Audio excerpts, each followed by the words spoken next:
A paz do Senhor a todos meus amados irmãos e a todos meus queridos amigos do YouTube. Amém? Esta que vos fala é Obreira Maria de Jesus, serva do Senhor. E mais uma vez estamos aqui para fazermos o clamor da madrugada. E hoje o nosso clamor é pela restauração de casamentos.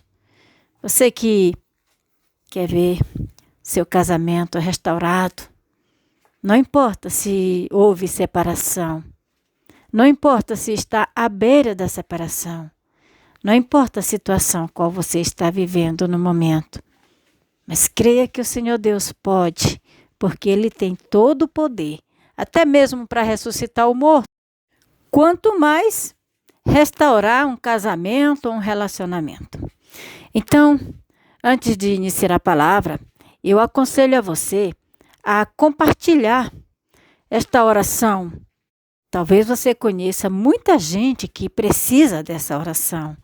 Aí você compartilha com quem está precisando, mesmo que não seja para a própria pessoa que está ouvindo, mas por alguém a qual ela sabe que está precisando, ela vai ouvir pela pessoa, que às vezes a pessoa não pode ouvir.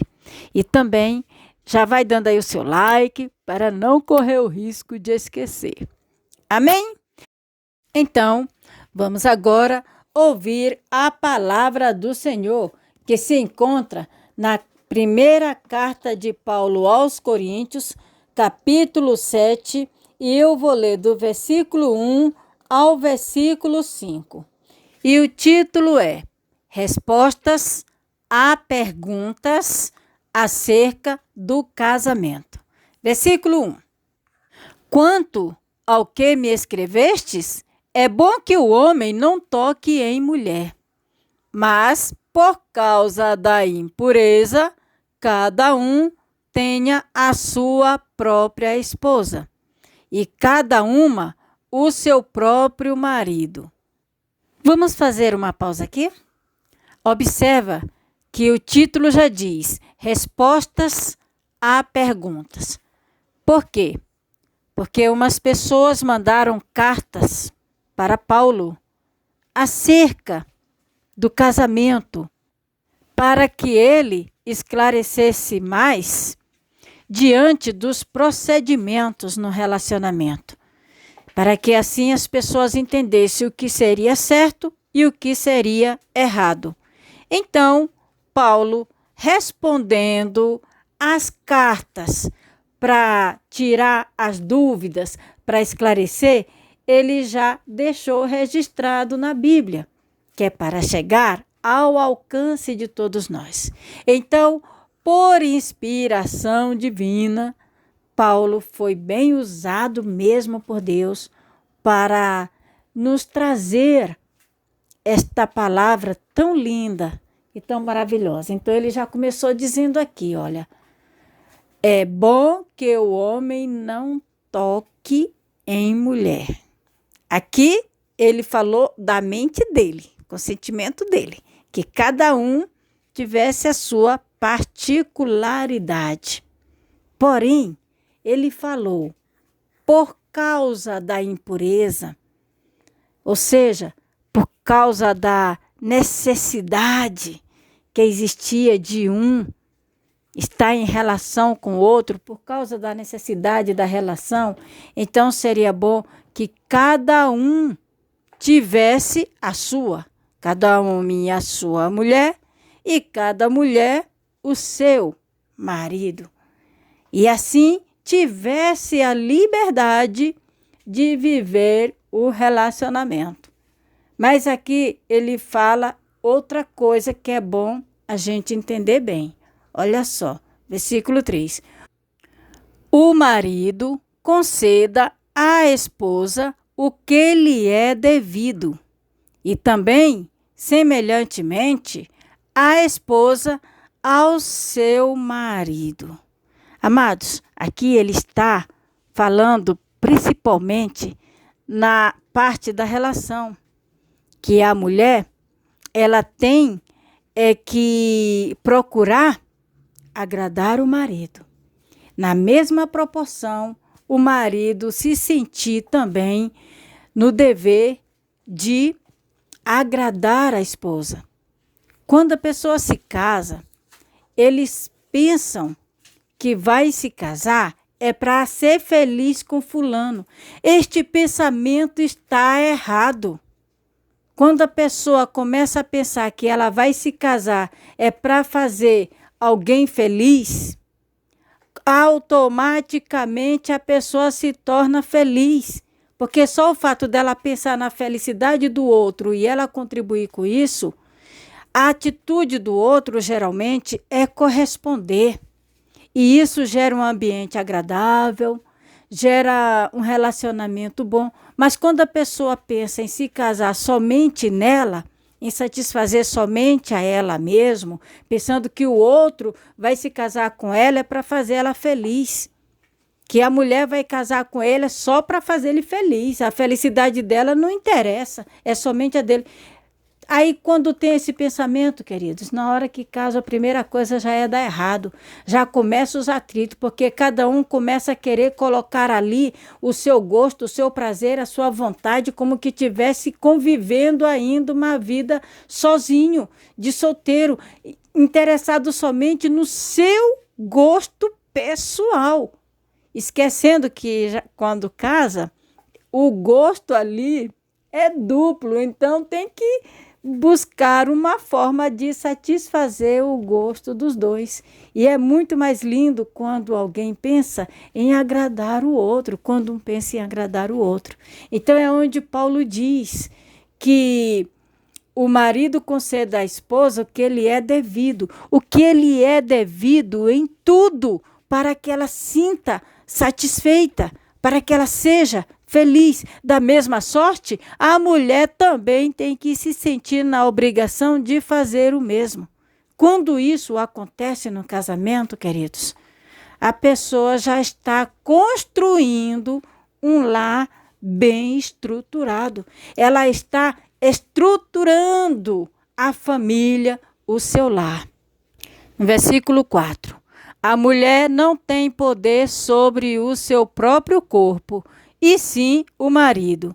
E também, semelhantemente, o marido não tem poder sobre o seu próprio corpo, e sim a mulher. Vocês entenderam aí? O homem, ele casou, então ele já tem uma aliança ali que ele, por onde ele anda com aquela aliança, ele já diz que ele já tem a dele, a dona do seu corpo. A mesma coisa é a mulher.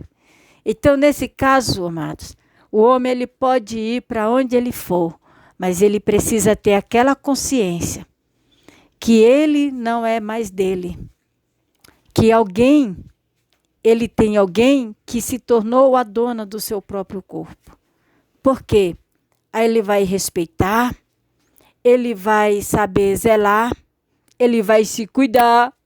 Quantas mulheres que não se preocupam em se cuidar, porque ela sempre viveu assim. Não, queridos, tem que se cuidar, tem que se ajeitar, se produzir e zelar, fazer de tudo para agradar o seu parceiro e ele também fazer a mesma coisa.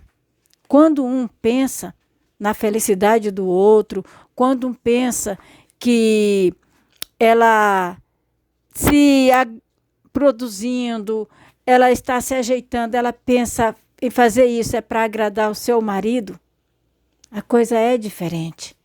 Mas é bom evitar o quê? Os ciúmes. Existem homens que quando a mulher se produz, ele já começa a pensar que ela está se produzindo é para terceiro. Isso é diabólico, queridos. Isto é diabólico. Não pode.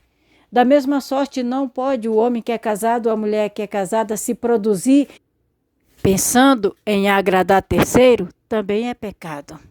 Então, o que a Bíblia quer dizer aqui é que quando um é solteiro, ele vive em função de si mesmo, falando aqui no mundo físico.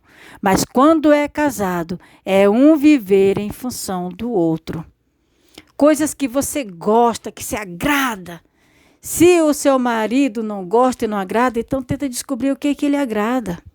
Ao invés de você fazer só aquilo que você gosta, procura fazer aquilo que ele gosta também. E ele também vai procurar fazer aquilo que você gosta. Então, é um viver em consenso com o outro, em concordância, em comum acordo, em conciliação. Quantas pessoas, amados, que quando casa só quer que o parceiro viva em função da opinião dela, vive em função daquilo que ela quer. É como que ela não tivesse interessada em casar para ter o marido, e sim um robô ou um escravo, a ponto de viver só de cobrança, só de dando ordens, só de exigência, jogando pressão. Isto não é construir um bom relacionamento e não é construir um lar bem estruturado. Porque para você ter um lar bem estruturado, depende do procedimento de um para com o outro. Porque é por falta de prudência que existem as brigas. Porque um quer fazer do outro capacho e o outro não quer se sujeitar. E aí começam as intrigas. O homem também, muitas vezes ele se casa pensando em ter uma empregada, uma escrava para fazer tudo o que lhe agrada. E a mulher não aceita isso. Então, amados, quando o homem casa pensando que vai ter uma companheira, uma parceira e procurar dar o carinho, dar atenção, ser compreensivo e agradar de alguma forma ou de outra, e a mulher se sentir nesta mesma obrigação, então estão construindo ali um lar feliz. Satanás não vai se achar na ousadia de querer interferir, principalmente quando o casal, ou pelo menos um casal, está sempre colocando Deus na frente de tudo, pedindo sabedoria, pedindo entendimento, pedindo orientação e pedindo cobertura e proteção. Tem muitas mulheres que pensam que ela vai sustentar o casamento dela é na exigência, é nas cobranças, é na manipulação.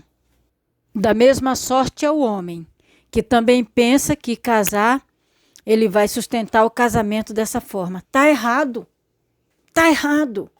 Vocês vão conseguir sustentar um casamento feliz colocando Deus na frente em primeiro lugar. E em segundo lugar fazendo a sua parte. Aquilo que você quer que o seu cônjuge faça para você, primeiro procura fazer para ele. Jesus disse, fazei com o seu próximo aquilo que você gostaria que ele fizesse para você. Se você fizer isso, queridos, por mais que Satanás tenta ali colocar as unhas dele, mas ele já está derrotado. Primeiro, porque tem Deus para proteger. E segundo, é porque os dois entram em concordância entre si, formando uma aliança com Deus. Então, sustenta esta aliança que foi feita entre um e outro e procurem se firmar na aliança com Deus. Aí vocês vão ver a diferença. Eu estou falando isso para quem é casados, estão juntos e às vezes estão em desajustes, ou mesmo que estejam ajustados, que continuem mais ajustados ainda. Se estão em desajuste, procurem a se consertar. E aqueles que já perderam o casamento, aqueles que já houve separação, eu vou orar. Mas nós temos ainda uma outra oração que vamos fazer na semana que vem sobre esse mesmo assunto. Amém?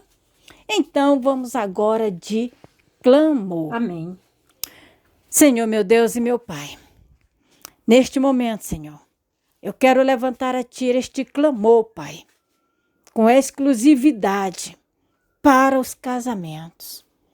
Porque, Senhor, se existe algo a qual o inimigo tem investido muito nestes últimos dias, é nos casamentos, com o propósito de destruir as famílias, Senhor.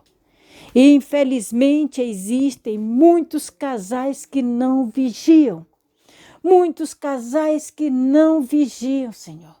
Muitos casais que não se preocupam, Pai, em ter esta preservação de viverem bem na família. Muitos casais não são capazes de valorizar o relacionamento, valorizar o cônjuge, valorizar o casamento. E muitos já reconhecem esse valor depois que perdeu, depois que houve a separação, que aí quer lutar e está interessado em haver mudança. Senhor, independente do procedimento, independente da situação, eu quero apresentar a cada uma destas vidas diante de Ti, Senhor, para que Tu venha abençoar os corações, para que Tu venha abençoar a vida sentimental, para que Tu venha abençoar a autoestima de cada um, para que Tu venha abençoar, Senhor, o raciocínio, a mente, meu Deus. Que seja das mentes repreendido todo tipo de poluição. Que seja repreendido dos casamentos, do relacionamento, todo tipo de tristeza, de angústia, todo tipo de briga, de rixas, de contenda, de desentendimento, que seja repreendido dos casamentos, que seja repreendido dos relacionamentos, Senhor. Pai, eu clamo a Ti, Senhor, para que Tu venha abençoar a vida de cada um, para que assim um possa pensar mais na felicidade do outro e que esta felicidade venha se repercutir na vida dos dois. Abençoa, Senhor. Tenha misericórdia deste casamento que se encontra na beira da separação. Pai, toca na mente, toca no coração, Senhor. Principalmente desse que está precisando de conserto, que é o que está provocando a separação. Que esse demônio maldito de divisão dos lares, de separação, de contenda, que seja repreendido destas casas, destas famílias, destes leitos, destes casamentos e seja lançado no inferno em nome de Jesus. Pai, repreende o espírito de traição. Repreende o espírito de traição dos casamentos, Senhor. Repreende o espírito de mentira, o espírito de engano, o espírito de falcatrua, que seja repreendido dos relacionamentos. Repreende o espírito de ciúme, Senhor. O espírito de acusação, o espírito da desconfiança. Que seja repreendido dos pensamentos, do coração, do relacionamento, Senhor.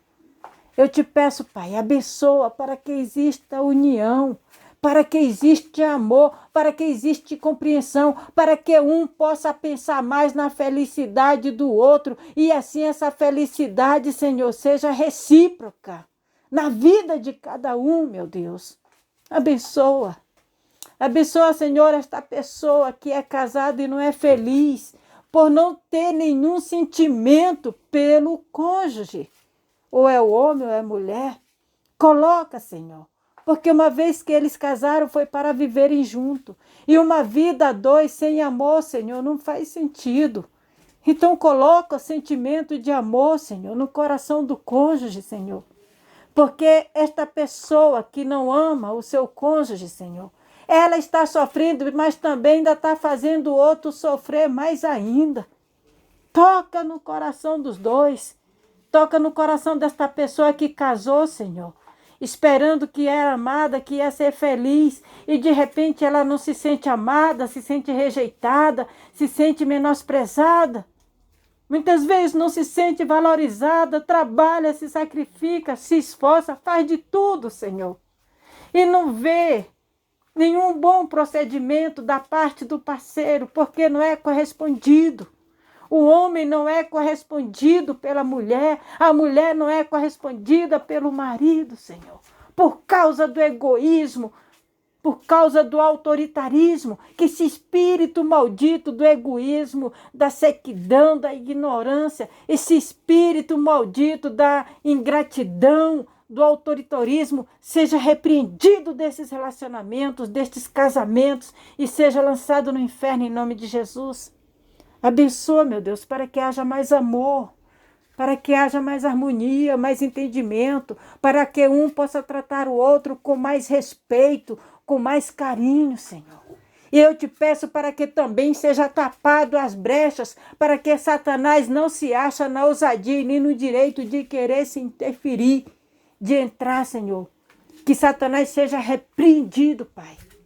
desses casamentos, destas famílias, e que todos sejam abençoados. Entra com a restauração, Senhor, desse casamento que está na beira da separação. E tenha misericórdia daqueles que já houve a separação, Pai. Para que o marido volte para a sua mulher. Para que ele venha ter a mente voltada, Senhor, para a aliança que um dia foi feita entre eles dois. E que a mulher volte para o marido. E que assim haja como um acordo, Senhor. E uma aliança abençoada por Ti, Senhor. Abençoa a aliança desses casais, Senhor. E que eles venham ser felizes eternamente, Pai. Unidos um ao outro até que a morte os separe. É o que eu te peço para a glória do Teu nome, em nome do Senhor Jesus Cristo. Amém. Graças a Deus. Queridos, receba a bênção do Senhor nos seus casamentos e toma posse da sua vitória em nome de Jesus. Amém? Fique na paz. Deus abençoe. Na semana que vem tem mais a continuação. Tá bom? Deus abençoe. Fique na paz.